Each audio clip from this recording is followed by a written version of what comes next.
পরিচালক পিপলু আর খান নির্মিত নতুন সিনেমা জয়া আর শারমিন। এতে মুখ্য চরিত্রে অভিনয় করছেন জনপ্রিয় অভিনেত্রী জয়া আহসান। এই ছবির গল্প আবর্তিত হয়েছে করোনা মহামারীর সময় লকডাউনে আটকে পড়া দুই নারীর জীবনকে কেন্দ্র করে।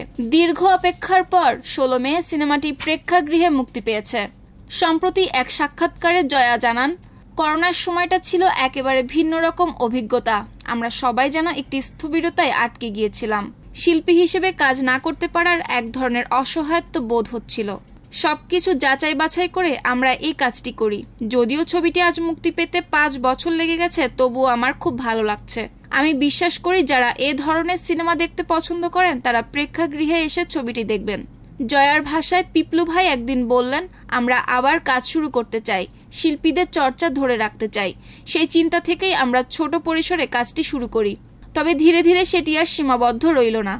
উল্লেখ্য, জয়া আহসানের চলচ্চিত্রে অভিষেক ঘটে 2004 সালে মোস্তফা সরোয়ার ফারুকীর পরিচালনায় নির্মিত ব্যাচেলর ছবির মাধ্যমে।